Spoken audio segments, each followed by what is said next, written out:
विजापुर नाम के गांव में सुधा नाम की औरत रहा करती थी। उसको दो बेटे थे, आनंद और सुमित।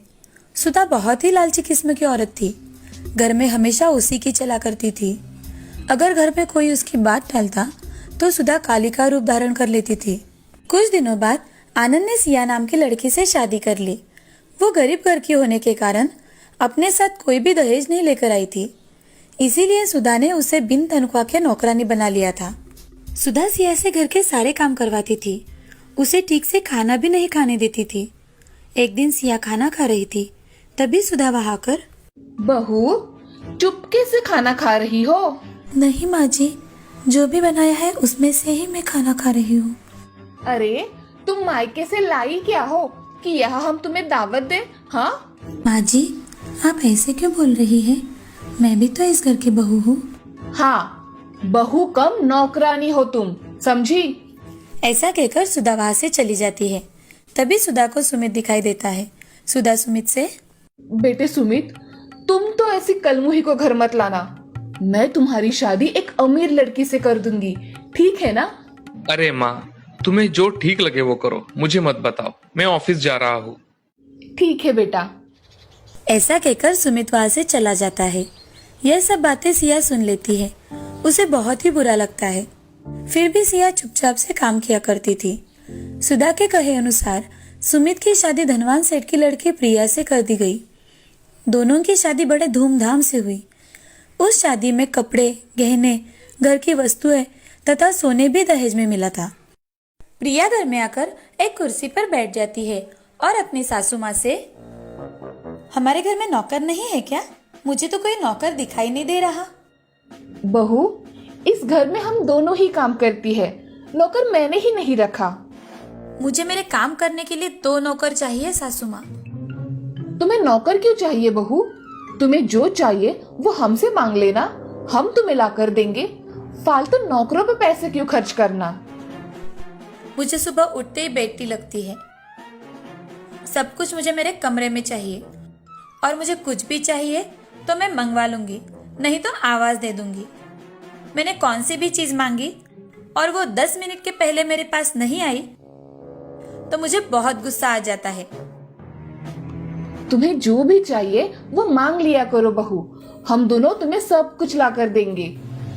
ठीक है माँ जी, अब मैं बहुत थक गई हूँ, मैं थोड़ा आराम करना चाहती हूँ। हाँ बहू, तुम जाओ, आराम करो।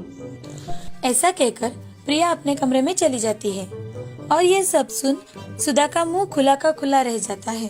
तुरंत ही अपने आप को संभालकर सुधा सिया से, देखा, इसे कहते हैं रईसी, और तुम हो कलमुही जो हमेशा मुंह उठाकर चली आती हो।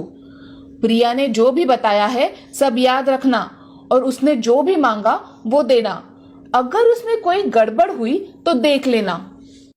जी माँ जी।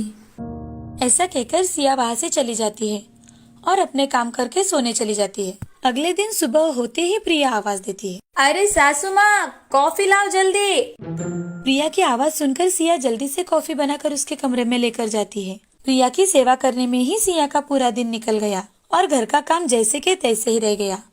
अब सारा काम पड़ा देख सुधा मन में, आज इस सिया की बच्ची को तो मैं कुछ काम भी नहीं बोल सकती। वो आज पूरा दिन छोटी बहू के काम कर रही है। चलो, मैं ही घर के काम कर लेती हूँ। सुधा ने उस दिन सारे काम खुद ही कर लिए। झाड़ू, पोछा, बर्तन, सभी काम उसने अकेले ही कर लिए। काम करने की आदत न रहने के कारण उसके हाथों और पैरों में दर्द होने लगा था। सुधा थकने की वजह से सोफे पर बैठकर आंखें बंद करने लगी।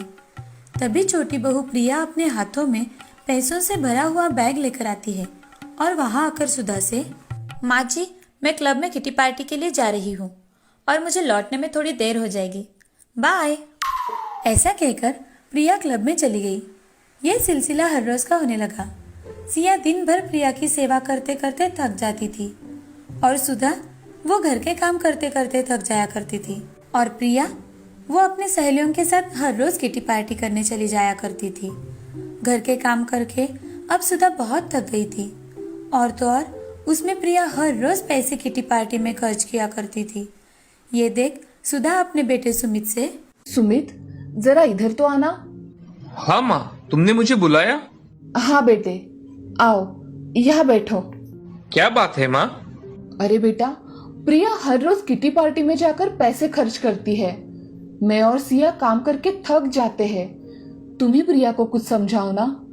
माँ, तुम्ही ने तो उसे सर पे चढ़ा के रखा था कि धनवान की लड़की है, उसने जो कुछ मांगा वो तुमने उसे दिया, और तो और बेचारी भाभी को भी उसकी सेवा में लगा दिया।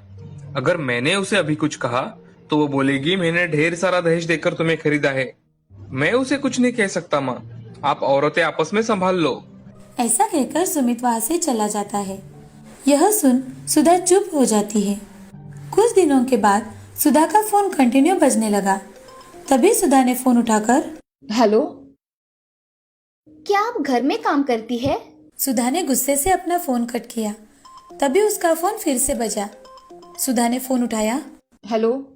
आपको फिश करी बनानी आती है क्या? आप कौन हो? और मैं काम वाली नहीं हूँ, समझी? मुझे फेसबुक पर आपका नंबर दिखा, इसीलिए मैंने कॉल किया।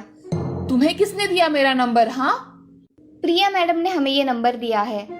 तुम फोन रखो, मैं किसी के यहाँ काम नहीं करती। तभी गुस्से में सुधा प्रिया से प्रिया, प्रिया कहाँ हो? क्या हुआ माँ जी, आपने आवाज दी?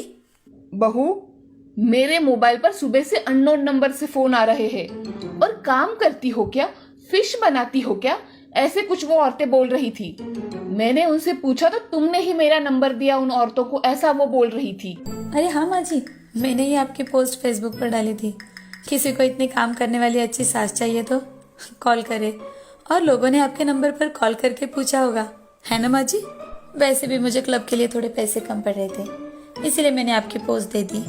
मैं कहीं नहीं जाने वाली, समझी? और मैं काम वाली नहीं हूँ। माँ जी, इस पोस्ट से हमें बहुत पैसे मिलेंगे, और जो भी कस्टमर हमें अच्छे पैसे देंगे उससे हमें डील फाइनल करनी है। बहू, तुम क्या कह रही हो?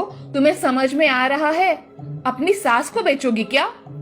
अरे माँ जी, मैं हस्बैंड फॉर सेल भी लगाने वाली हूँ। जो भी अच्छी डील होगी उसका हमें ही तो फायदा मिलेगा, और आप जैसी दयालु सास किसी को कहाँ मिलेगी।